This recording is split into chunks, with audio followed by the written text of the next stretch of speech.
When you think about racial equality and civil rights, which political party comes to mind? The Republicans or the Democrats? Most people would probably say the Democrats, but this answer is incorrect.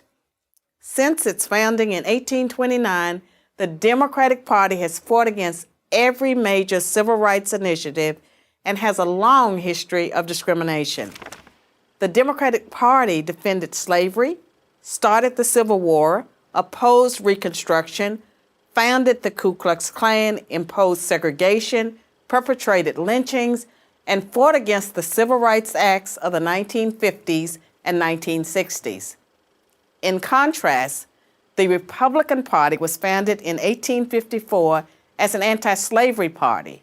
Its mission was to stop the spread of slavery into the new Western territories with the aim of abolishing it entirely. This effort, however, was dealt a major blow by the Supreme Court in the 1857 case Dred Scott versus Sandford.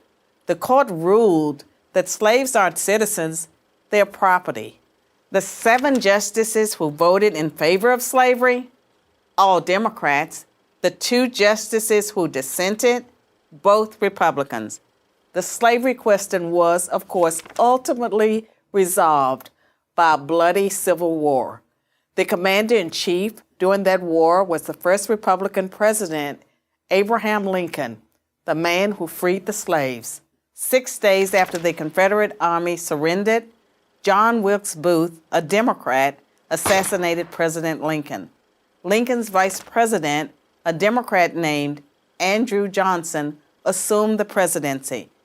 But Johnson adamantly opposed Lincoln's plan to integrate the newly freed slaves into the South's economic and social order.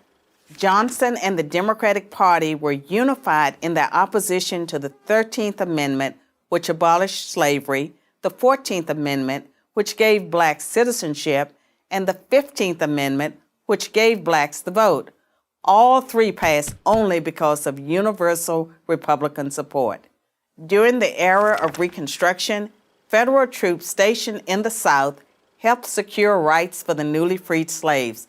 Hundreds of black men were elected to Southern state legislatures as Republicans, and 22 black Republicans served in the U.S. Congress by 1900.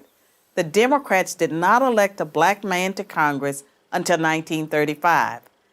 But after Reconstruction ended, when the federal troops went home, Democrats roared back into power in the South. They quickly reestablished white supremacy across the region with measures like black codes, laws that restricted the ability of blacks to own property and run businesses, and they imposed poll taxes and literacy tests used to subvert black citizens' right to vote. And how was all of this enforced? By terror, much of it instigated by the Ku Klux Klan, founded by a Democrat, Nathan Bedford Forrest. As historian Eric Foner, himself a Democrat, notes, in effect, the Klan was a military force serving the interests of the Democratic Party. President Woodrow Wilson, a Democrat, shared many views with the Klan. He resegregated many federal agencies and even screened the first movie ever played at the White House, the racist film, The Birth of a Nation, originally entitled The Klansman.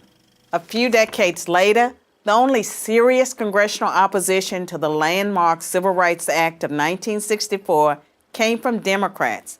80% of Republicans in Congress supported the bill, less than 70% of Democrats did. Democratic senators filibustered the bill for 75 days until Republicans mustered the few extra votes needed to break the logjam. And when all of their efforts to enslave blacks, keep them enslaved, and then keep them from voting had failed, the Democrats came up with a new strategy. If black people are going to vote, they might as well vote for Democrats, as President Lyndon Johnson was purported to have said about the Civil Rights Act. I'll have them voting Democrat for 200 years.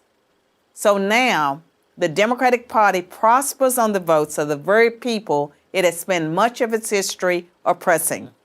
Democrats falsely claim that the Republican Party is the villain when in reality it's the failed policies of the Democratic Party that have kept blacks down.